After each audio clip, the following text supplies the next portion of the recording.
Assalamualaikum warahmatullahi wabarakatuh. Ketemu lagi dengan saya Denis Imam Ramdhani. Udah lama banget saya nggak mereview project-project home interior. Kali ini kebetulan saya mau review project kitchen cabinet. Nah, kitchen cabinet ini memang banyak sekali diminati ya, dimana kitchen cabinet ini memang secara fungsi sangat dibutuhkan sekali, apalagi untuk furnitur-furnitur di rumah ya. Soalnya dapur itu benar-benar menjadi ruangan di mana ibu-ibu khususnya akan beraktivitas setiap harinya pasti di dapur ya teman-teman. Baik, project kali ini kitchen cabinet di space atau layout ruangan yang berukuran 3,5 meter kali 2,5 meter kurang lebih lah. Saya nggak bikin full kitchen kabinetnya yang full kabinet atas bawah, namun hanya sebagian saja. Jadi di spot ini berbentuk letter L. Jadi di sisi kanannya itu full atas dan bawah, kemudian yang sisi kirinya itu hanya kabinet bawah saja atau top table saja. Nah, dari sudut pandang tema, kitchen cabinet kali ini saya mengusung temanya itu lebih ke Scandi sebetulnya, Scandinavian seperti biasa dengan dibalut bata expose untuk backsplash-nya tuh lebih kental terasa Skandinaviannya. Nah, akhirnya sesuai dengan permintaan klien saya memang bagaimana saya diminta oleh klien saya untuk mendesain ruangan dapurnya ingin lebih terasa soft, jadi otomatis desain secara konstruksinya pun dibuat seminimalis mungkin. Nah, mari kita mengulas tentang tema tadi. Sebetulnya Skandinavian itu biasanya yang sering terjadi ada perpaduan warna ya. Tidak hanya satu warna, biasanya kabinet atas berwarna putih misal, atau bawah berwarna, atau memilih finishing yang tekstur wood misal. Nah, kali ini saya hanya satu tipe finishing dengan satu tema, dengan satu warna. Yang menjadi pembedanya, yang menjadi tidak kakunya, saya install di area top table-nya. Top table-nya saya install dengan jenis marmer atau granit ya. Nah, itu menjadi pembeda agar tidak terlihat kaku. Saya install itu memang benar-benar terasa ya. Jadi kalau saya nilai sih kitchen set ini memiliki rasa mewahnya ada, minimalisnya ada, kemudian sejuknya ada ya, karena memang tekstur ini identik dengan sudut pandang kesejukan.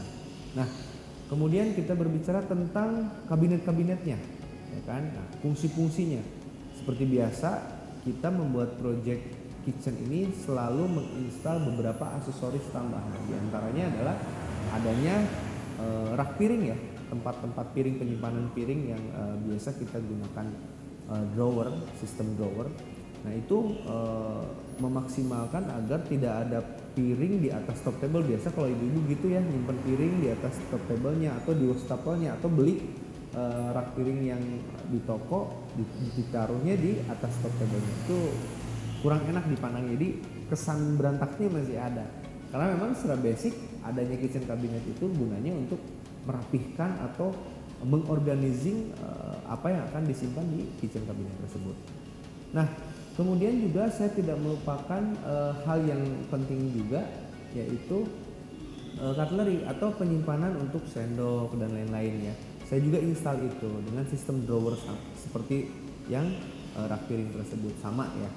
Nah, juga saya install ada rak piring atas.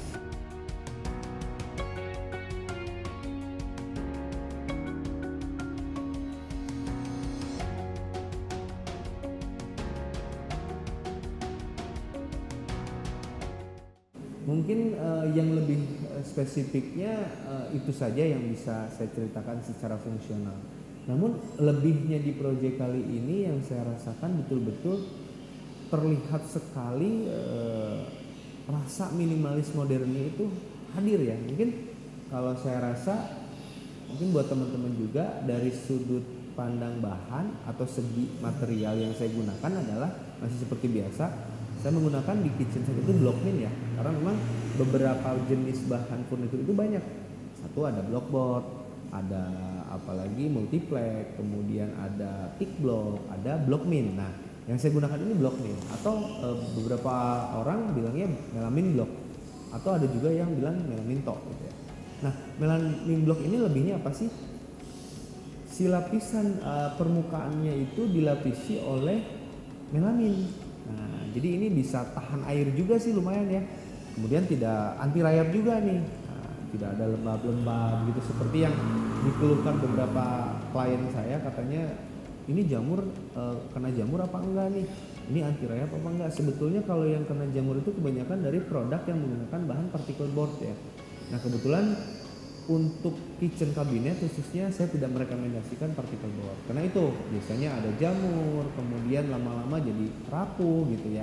Mungkin keterbatasan ya. Memang peruntukannya bukan di kitchen deh kayaknya.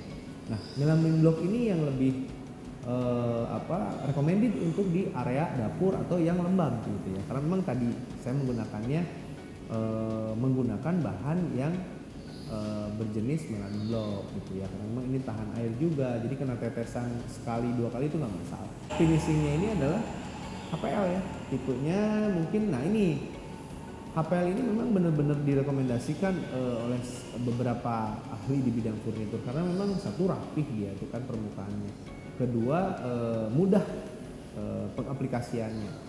Jadi saya pilih berbahan jenis HPL ya. Nah, yang memang menarik teksturnya itu memang sangat terlihat lebih keren ya. Yang saya pilih ini kalau tidak salah, saya tidak sebutkan nama brandnya ya, mohon maaf, tapi kalau tidak salah nama tipenya itu Argentina Cherry. Itu benar-benar recommended tuh karena saya udah melihat langsung ya.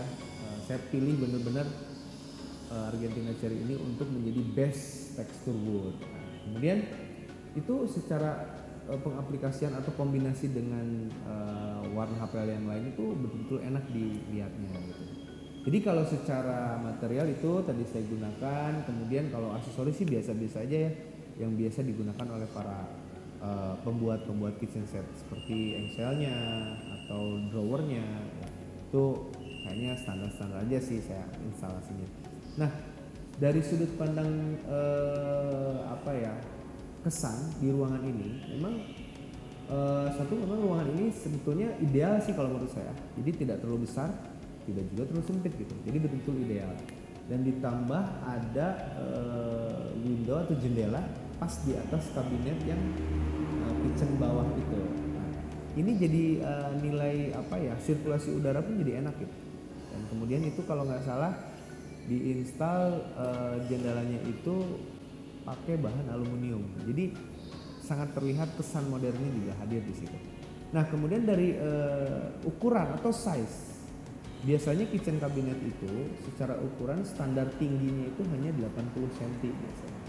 Nah, cuman kali ini saya install full ceiling, jadi full sampai atas, sampai plafon ya, kalau yang kita kenal itu plafon ya. Nah, itu dibikin full karena kita cuma punya space di bagian yang center ini, karena yang sebelah kirinya itu saya tidak install kitchen atas, otomatis secara penyimpanan atau storage akan terbatas jika saya bikin standar, makanya saya bikin agak tinggi gitu. Nah, di kitchen set ini memang tidak hanya bentuknya agak sedikit saya variasikan gitu ya, ada bisa dilihat oleh teman-teman, saya menyimpan kabinet-kabinet tidak rata, tidak sama gitu.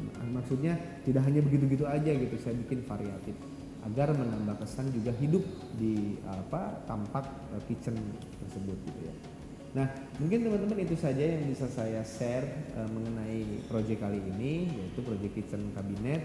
Mudah-mudahan bisa menginspirasi teman-teman di mana teman-teman ingin memakeover ruangan dapurnya atau mau merenovasi atau mau membangun bahkan, itu bisa hubungi kami. Nah, itu saja mungkin yang bisa saya sampaikan, semoga bermanfaat. Jangan lupa teman-teman like and subscribe juga ya, dan nyalakan loncengnya supaya teman-teman bisa terus ikuti project-project saya selanjutnya. Baik, terima kasih.